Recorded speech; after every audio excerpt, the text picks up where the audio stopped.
A toddler in Gaza gasps for breath, her tiny body swollen from hunger. Aid trucks sit at the border, food spoiling in the heat, while soldiers, many of them via private contractors, decide who eats and who dies. Fathers are gunned down for reaching for sacks of flour. Babies choking on mashed chickpeas because there's no formula. This isn't an accident of nature. It's not a war's collateral damage. This isn't a place with a drought or some horrible blight. It's not a famine caused by climate change. It's a deliberate policy, a siege designed to starve people into submission, and we are expected to watch in silence.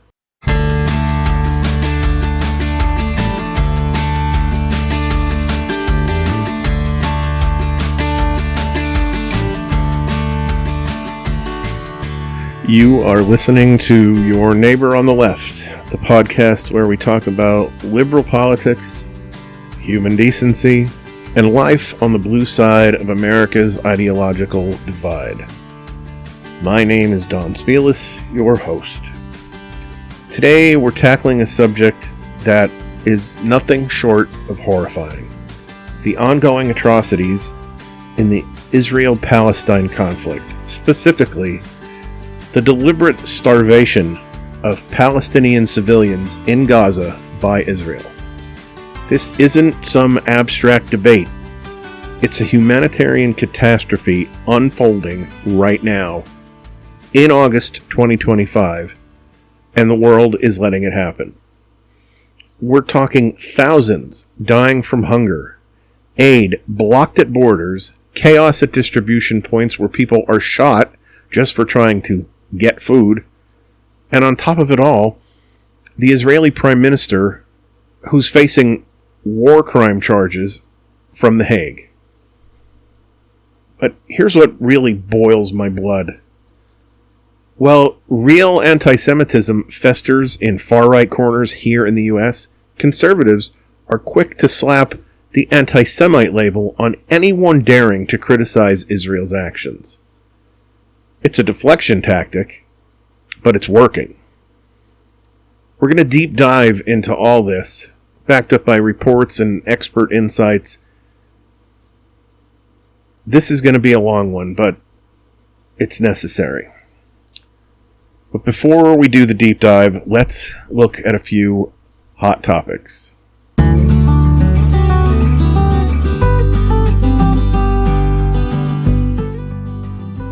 Let's begin with an update on President Trump's tariffs, which are shaking up our economy and facing some serious legal pushback.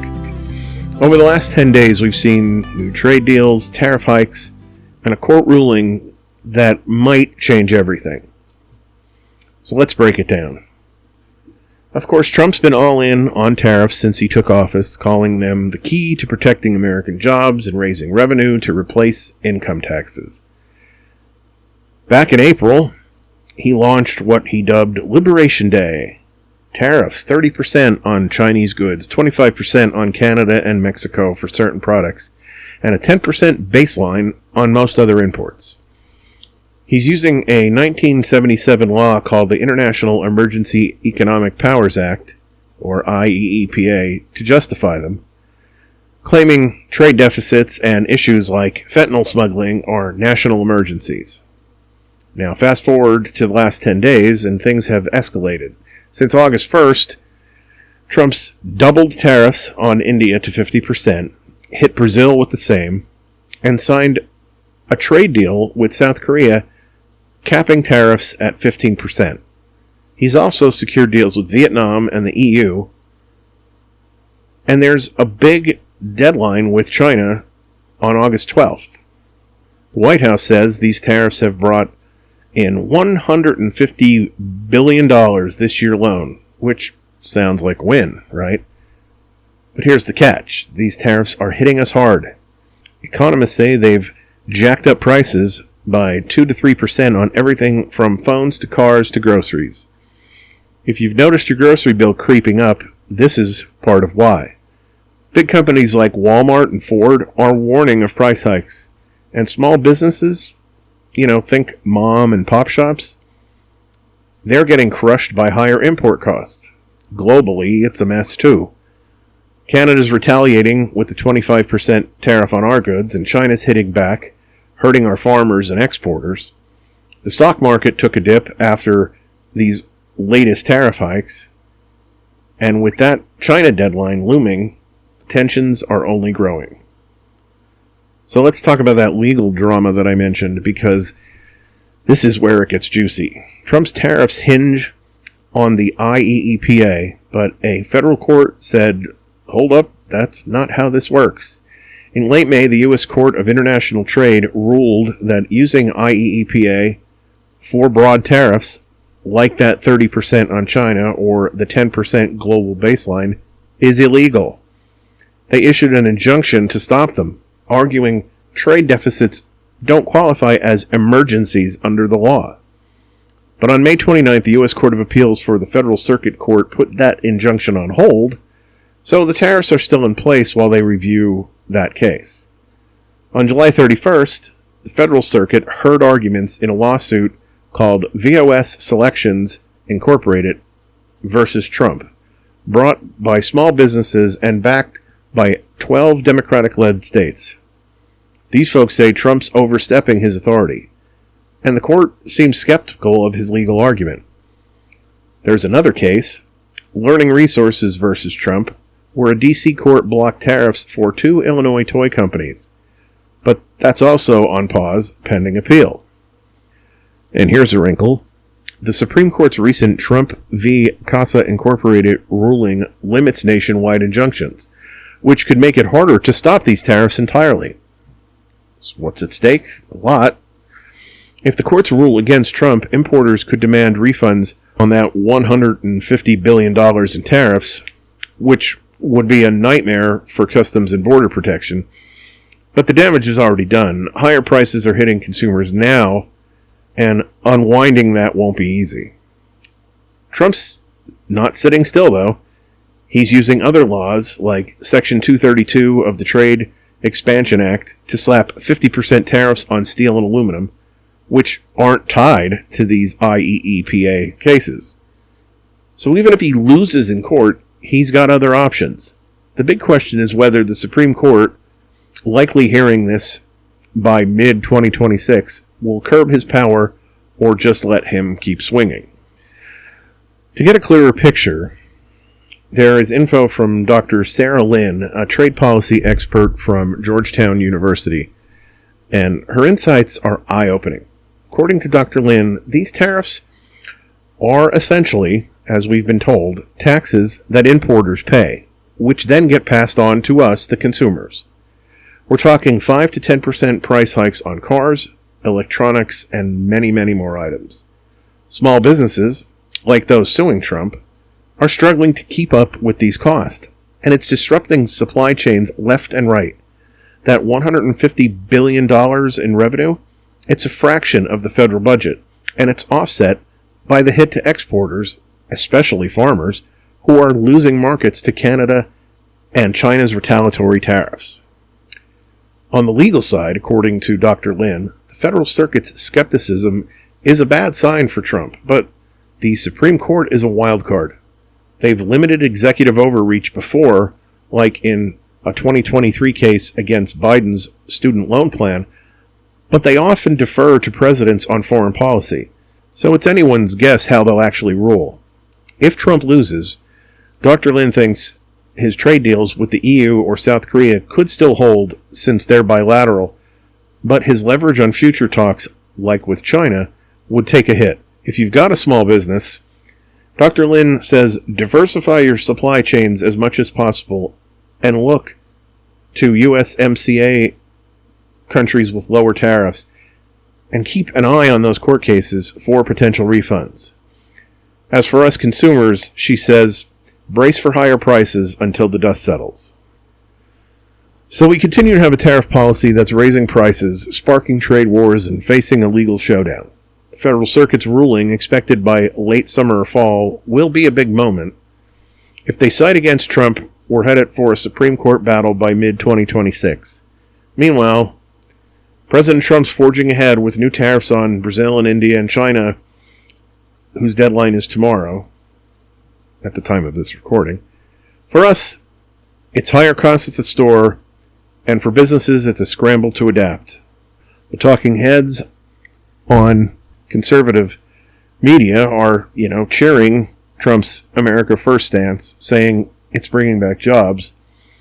Others are calling it a consumer tax, pointing to those rising prices. But just keep this in mind. Every time you hear a talking head say it, or every time you see a meme telling you how much we've raised via tariffs, keep in mind that that money is being raised from you, the American consumer. No matter how much repetition the other side uses, they can't change how tariffs fundamentally work.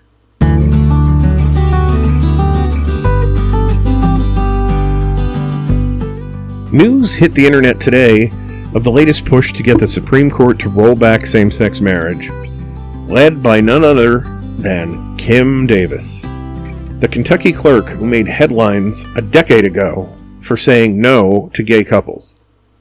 Yeah, she's back, and she's not fighting a fine this time, or she's not just fighting a fine. She's aiming to torch the 2015 ruling that made marriage equality the law of the land. So let's take a look at her appeal, the conservative crusade behind it, and what this could mean for millions of families. So let's rewind to 2015 real quick. The Supreme Court's Obergefell versus Hodges decision, a 5-4 ruling, said same-sex couples have a constitutional right to marry under the 14th Amendment's Equal Protection Clause. It was a game changer.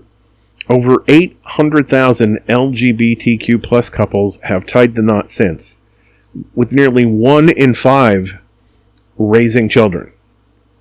But enter Kim Davis, then the Rowan County, Kentucky clerk, who decided her personal beliefs trumped that law.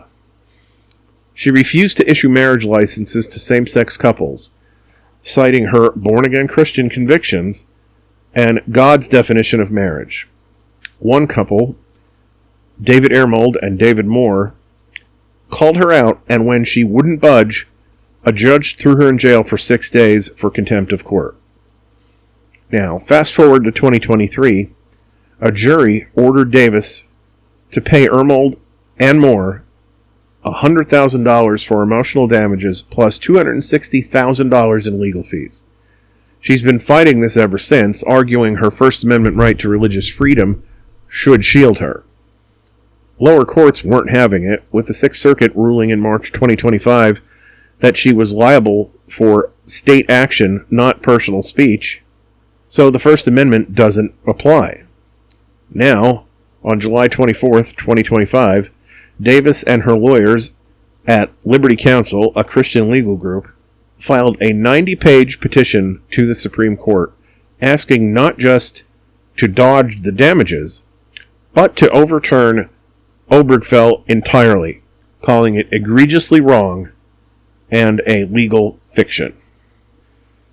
Now, Davis's appeal, filed just a few weeks ago, is the first direct challenge to Obergefell since 2015, and it's got conservatives licking their chops. Her lawyer, Matt Staver, says Obergefell threatens the religious liberty of Americans who believe marriage is only between a man and a woman. He's leaning on the 2022 Dobbs versus Jackson ruling that killed Roe v. Wade, arguing Obergefell rests on the same shaky substantive due process grounds and should be scrapped, letting states decide marriage laws again. Back in 2015, 35 states had bans on same-sex marriage, so this could open the door to new restrictions. But Davis isn't alone. This is part of a broader conservative push. Since January, at least 9 states, think Texas, Missouri, Tennessee, have introduced bills or resolutions to block new same-sex marriage licenses or urge the Supreme Court to reverse Obergefell. In June, the Southern Baptist Convention, the biggest Protestant group in the United States, voted to make overturning Obergefell a top priority. And Justice Clarence Thomas, in his 2022 Dobbs concurrence, explicitly called for revisiting Obergefell, saying it lacks a constitutional basis. With the court's 6-3 conservative supermajority, including 3 Trump appointees, folks are nervous. Here's the kicker. Even if Obergefell falls, the 2022 Respect for Marriage Act protects existing same-sex marriages. But new couples, they could be out of luck in states eager to slam the door. About 60% of LGBTQ plus adults live in states where marriage equality could vanish without Obergefell. And public support, it's still strong. 70% of Americans back same-sex marriage, per a Gallup poll in 2025. But it's plateaued. And Republican support's dropped from 55 in 2021 to 41% now. And that's a warning sign. David Cole, a law professor at Georgetown and former ACLU legal director, says Davis's case is a long shot. The Supreme Court already rejected her appeal in 2020, with even Justices Thomas and Alito saying it didn't cleanly present the Obergefell question. Cole says the court's conservative majority, Kavanaugh, Barrett, maybe Gorsuch, seems uninterested in overturning marriage equality outright, especially since it's embedded in American life and popular. But he warned that they might use this case to expand religious exemptions, letting officials like Davis opt out of issuing licenses, which could chip away at access. Cole also points out a big flaw in Davis's argument. The First Amendment protects private citizens, not government officials, acting in their official roles. If Davis could dodge liability by claiming religious freedom, it would open a Pandora's box. Imagine any clerk refusing any duty based on personal beliefs. The Sixth Circuit already shut this down, saying Davis was acting as the state, not as herself, in issuing marriage licenses. Still, Cole says, we shouldn't sleep on this. The court's been bold lately, overturning precedents like Roe, and Thomas's push to revisit Obergefell isn't just hot air. If the court takes this case, arguments could happen next spring with a ruling by June. Kim Davis's appeal isn't just about her $360,000 bill. It's a test case for a conservative movement itching to roll back a decade of progress. If the Supreme Court takes it, we're looking at a fight that could reshape marriage rights for millions. Even if they don't, the fact that 9 states are already pushing anti-LGBTQ plus laws shows the battle's far from over. In my little corner of the world, I still try to figure out how any person's heterosexual marriage could be threatened by another couple's same-sex marriage. But the court will decide this fall whether to take the case. If they do, mark your calendars for June of 2026. If not, expect more challenges like this because the anti-equality crowd isn't quitting.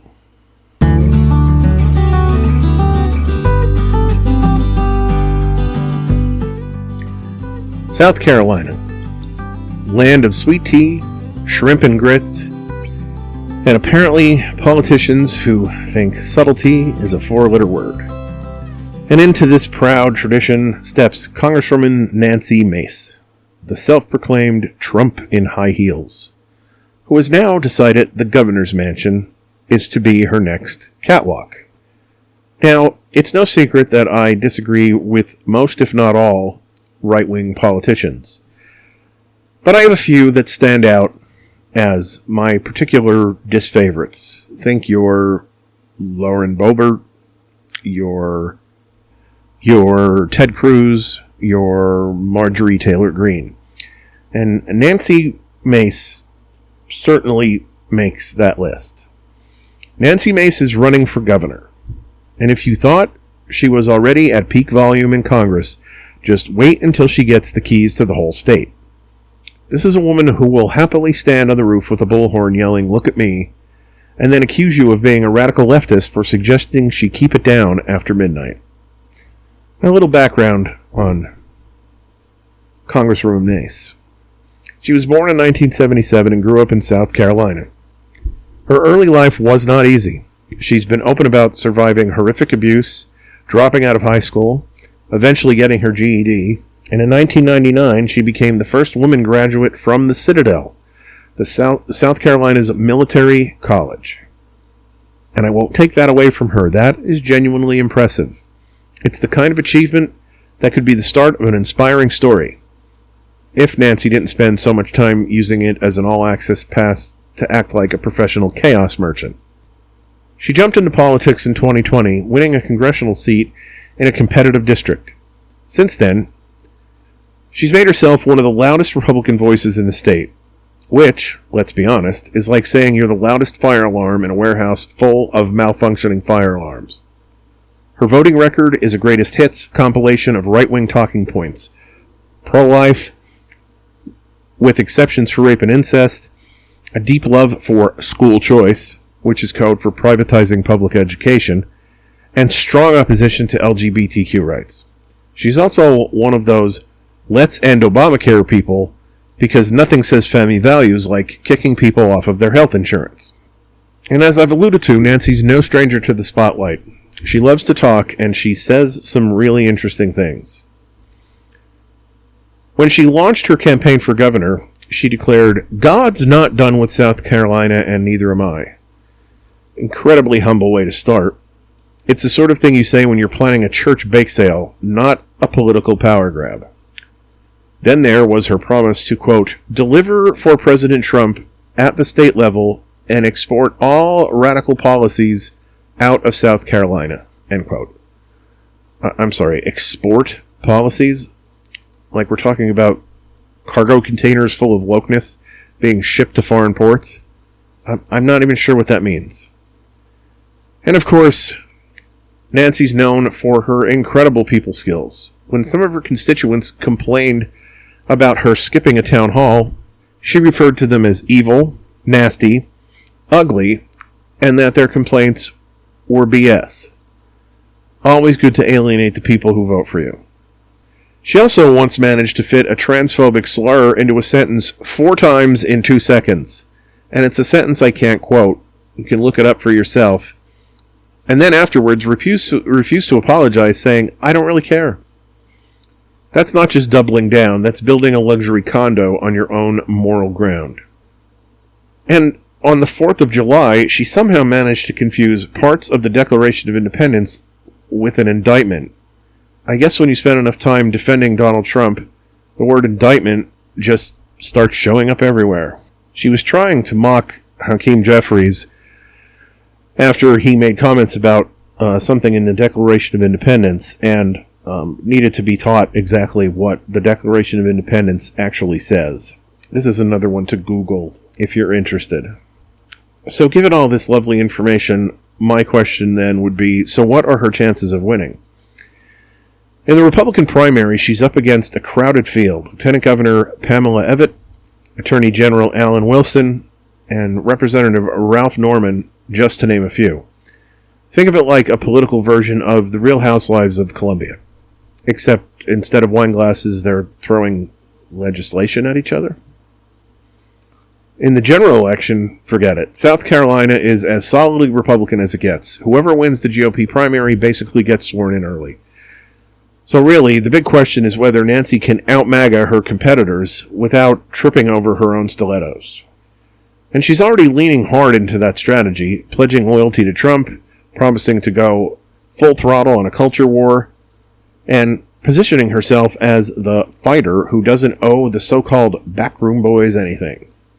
If Nancy Mace becomes governor, buckle up. We're talking tax cuts for the wealthy, deep cuts to social programs, even more aggressive school privatization, and the kind of anti-trans, anti-LGBTQ legislation that makes national headlines for all the wrong reasons. She'll also bring a full culture war playbook to the State House. Expect bills to ban books, restrict what teachers can say about race and gender, maybe even a state-sponsored program to sniff out radical leftist thoughts in libraries. And because she's promised to, quote, deliver for Trump at the state level, end quote, you can bet South Carolina will become a testing ground for whatever policies he dreams up during his second term, from further immigration crackdowns to patriotic education. A Mace victory wouldn't just be about South Carolina. It would be a big, flashing neon sign to the rest of the country that the MAGA movement isn't just alive, it's thriving in many places, mutating, and looking for new hosts.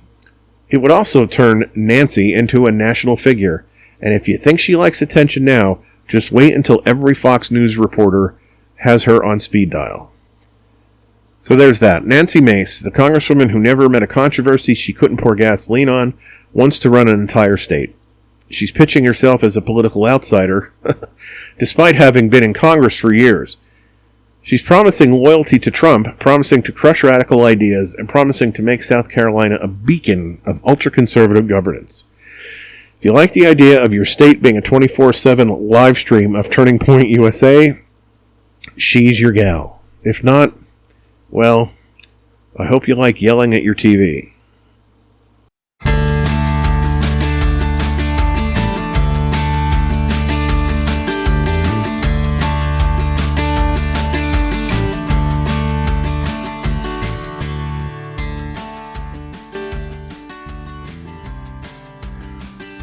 So if we're going to talk about what's going on in Gaza in relation to Israel, we need to start with some context.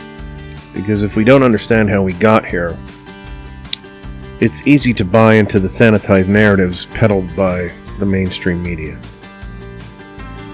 The Israeli-Palestine conflict didn't start on October 7, 2023. It's been brewing since 1948. With the establishment of Israel displacing hundreds of thousands of Palestinians in what they call the Nakba, or catastrophe. Fast forward to today, and Gaza, a tiny strip of land home to over 2 million people, has been under Israeli blockade since 2007, turning it into what human rights groups call an open-air prison. Israel controls the borders, the airspace, the sea, everything. And since the Hamas attacks in 2023, Israel's response has been relentless. Bombings, ground invasions, and now a siege that's weaponizing food and water. By 2025, the UN and groups like the Integrated Food Security Phase Classification were sounding alarms about imminent famine. We're not talking about food shortages. We're talking about deliberate policy. Israel has calculated the minimum calories needed for Palestinians to survive. About 2,279 per person, per day. And then restricted aid to far below that. Reports from The Guardian detail how only a fraction of the needed supplies actually get in, leading to what experts call man-made mass starvation. This isn't accidental, it's systematic. Over 40,000 Palestinians dead since 2023. Mostly civilians, including thousands of children. Hospitals bombed, schools destroyed, entire neighborhoods leveled, and now starvation is the silent killer, claiming lives in ways that don't make headlines the same way airstrikes do. The World Health Organization reported 63 starvation deaths in July alone, mostly kids under 5 and elderly adults wasting away. Gaza's health ministry puts the total at 212 as of August 9th, including 98 children. Parents are watching their babies choke on makeshift food because there's no access to formula. And there's no clean water either. Families are eating expired, canned food, knowing it will make them sick, but not really having any choice. This is genocide by starvation. and it's happening while the world dithers. The question I and many others are asking is, how can a modern nation, backed by billions of dollars in U.S. aid, deliberately starve an entire population? The IPCC's latest alert in July 2025 warns that 500,000 Gazans are in Phase 5, catastrophic hunger, marked by starvation, destitution, and impending death. 1 in 3 people are going days without food. Hospitals are overwhelmed with skeletal children, their bodies showing severe wasting. The New York Times reported in late July that Gaza's most vulnerable, the young, old, and sick, are facing impending famine after 21 months of conflict. UN Secretary General Antonio Guterres called it undeniable. Palestinians are enduring a catastrophe of epic proportions. Videos from Gaza show babies nearly dying from choking on mashed chickpeas because there's no access to baby formula. Families poisoned by expired food, kids in the ICU with respiratory failure. Dr. Ahmad Al-Farah at Nasser Hospital says no aid is reaching them under Israel's blockade. And Israel's response? Prime Minister Netanyahu claimed in July there is no starvation in Gaza. No policy of starvation. That's a lie, and even President Trump has contradicted it. He admitted people are starving and promised barrier-free food centers, promises that have not materialized. B'Tselem, an Israel human rights group, says this famine risk is a direct outcome of Israeli policy. The Guardian's July 31st report breaks it down mathematically. Israel controls food flow, knows the calories needed, but allows only a fraction in. By August 1st, parents were watching kids waste away as aid restrictions mean that hunger is now a killer. The World Health Organization warns malnutrition is on a dangerous trajectory with spikes in deaths. Experts like Michael Fakhri, UN Special Rapporteur on the Right to Food, warned of this back in 2024. He said, Israel is starving Gaza. It is genocide, end quote. And treating it? Washington Post on August 9th says it's more than just food aid. Severe acute malnutrition requires medical intervention, but the hospitals are crippled. A July 29th NPR report confirmed famine unfolding, with thousands malnourished and hunger-related deaths on the rise. Truckloads of aid sit rotting at borders while Israel policy blocks entry. Over 950 containers in warehouses amid this starvation, per certain reports. Social media is flooded with various heart-wrenching stories, from Israeli forces using flour to lure starving Palestinians and then opening fire, to 1,000 killed in one day seeking relief. It is nothing short of barbaric. And then there's the subject of accountability. Let's talk about the International Criminal Court in The Hague. In November of 2024, the ICC issued arrest warrants for Israel Prime Minister Benjamin Netanyahu and former Defense Minister Yoav Gallant for war crimes and crimes against humanity in Gaza. This includes using starvation as a method of warfare, deliberately depriving civilians of food, water, and medicine. The warrants cite allegations from the October 2023 Hamas attacks forward, but focus on Israel's response. Israel rejected the court's jurisdiction, challenging it under Articles 18 and 19 of the Rome Statute. But in July 2025, ICC judges rejected Israel's request to withdraw the warrants, affirming the court's authority. Netanyahu and Gallant are accused of crimes like extermination, persecution, and willful killing. The ICC also targeted Hamas leaders. But, of course, that doesn't absolve Israel. Amnesty International called it a crucial step towards justice. All 125 ICC member states must arrest Netanyahu and Gallant if they enter. But the U.S. isn't a member and has backed Israel. This is damning, to say the least. A world court saying Israel's leaders are criminals for policies killing civilians through starvation. Yet here we are, with U.S. weapons still flowing into Israel. It's nothing short of infuriating.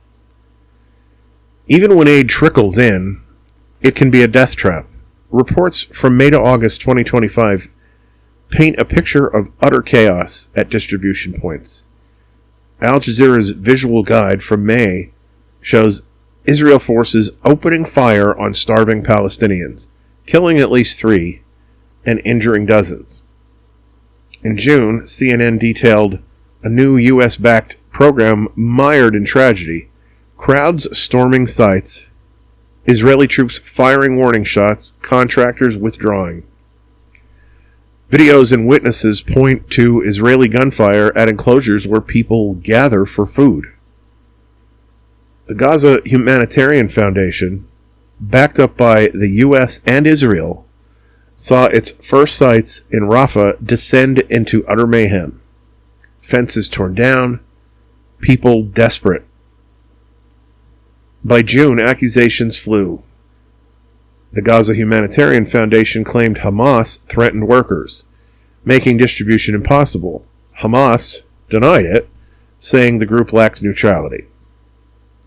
The UNRWA's July report notes over 87% of Gaza is under militarized zones, with airdrops resuming, but they are ineffective and dangerous, risking harm, inequitable distribution, and undermining humanitarian principles. The United Nations Office for the Coordination of Humanitarian Affairs sounded alarms. Military operations causing death and destruction, with aid blocked. The BBC reported crowds storming GHF sites. The New York Times in May described starvation looming as desperate Palestinians surged towards centers, sometimes having to walk miles just to get to them. Late May, international pressure mounted as efforts devolved into chaos. Al Jazeera videos showing ongoing turmoil, Palestinians struggling amid deliberate starvation, posts describing withholding food, footage of dozens injured scrambling for airdropped aid. And aid is the wrong word. It's a lottery where losing means death. President Trump has been particularly vocal about the protests, laying the hammer to universities who allow anti-Israel protests and withdrawing funding from schools who don't capitulate.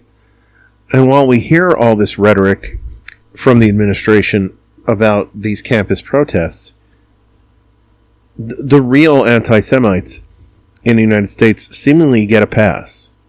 In 2023 and 2024, groups like Patriot Front carried out orchestrated flash demonstrations, notably marching on the National Mall in Washington, D.C. in May of 2023, and staging a massed march in Charleston, West Virginia in April of 2024. Additionally, in July of 2024, Patriot Front and groups like the Goyim Defense League disrupted a Nashville City Council meeting with Confederate flags and flyers targeting Jewish residents. Meanwhile, a neo-Nazi organization that calls itself the Blood Tribe staged brazen actions disrupting drag queen story hours, projecting swastikas on campus buildings, and organizing the so-called March of the Red Shirts in Florida, complete with Nazi salutes and swastika imagery. The Nationalist Social Club, 131, similarly engaged in harassment and propaganda, including wonderful imagery like a Keep New England White banner drop at protests. In Ohio, reports showed that white supremacist groups, including Patriot Front, White Lives Matter, and various active clubs, affiliates of the Rise Above movement, were active across the state, conducting banner drops, distributing flyers, and staging overpass demonstrations complete with KKK and race war messaging. The Southern Poverty Law Center recorded a 50% surge in white supremacist hate groups from 109 in 2022 to 165 in 2023, the largest single-year increase ever documented. These extremist entities unmistakably represent far-right white supremacist and neo-Nazi ideologies, often presenting themselves as defenders of Western values or champions of racial separatism. However, Republican officials, including the president and other elected figures, have largely declined to criticize or even mention these groups. Analysts argue that many in the party view them as ideologically aligned with parts of the GOP base, and condemning them could threaten electoral support. Moreover, the FBI and DHS have faced scrutiny for deprioritizing white supremacist threats, partially driven by political reluctance to antagonize extremist-aligned voters. But when there's a protest at Harvard or some other college campus against the atrocities being committed in Gaza, we're told that the protesters are anti-Semitic and that the protests should not be allowed to occur. So yeah, it's disgusting. It's disgusting to a degree that's even hard to properly articulate. And all the news stories and all the reports that indicate what the cause of this starvation in Gaza is all about is actually sort of the secondary thing. The primary thing is that very little is being done to correct it, as children are dying of starvation, one of arguably the most horrific ways to die. And because of political alliances, not only does our government not do anything to compel Israel to stop doing what they're doing, but they welcome them, they aid them, and they criticize American citizens who dare to argue with the concept, to protest Israel. The starvation in Gaza is not inevitable. It boils down to a choice by Israel enabled by U.S. silence. The leaders dodging ICC warrants, aid sites turning deadly, deflection tactics shielding atrocities. I don't know how anyone can stay quiet about this. Public support for Palestine is growing on social media and out in the streets per se, but not fast enough. We need action. Boycott, divest, sanction Israel. Pressure politicians to cut aid. Amplify the voices of the people who are starving. Yes, Hamas is a terrorist organization. No one argues that. But the bottom line is this.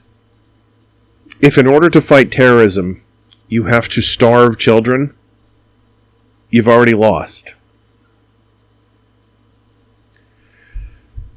Alright, that wraps up this episode of Your Neighbor on the Left. I'd like to thank anyone who is listening for taking the time to do so. I would love to hear from any and all of you, whether you choose to reach out to the podcast via one of the social media outlets. The links for those are included on the Linktree page, and the address of the Linktree page is included in the podcast description. You could also contact the podcast via email at neighborotleftpodcast@gmail.com. I'm interested in comment. I'm interested in critique. I'm interested in ideas for future subjects. Whatever it is you've got to say, I'd love to hear it. So please reach out. We'll be back on Friday with another installment of Back Porch Files. So until then, keep your mouth open, be loud, be human, be humane, and as always, have the week you voted for.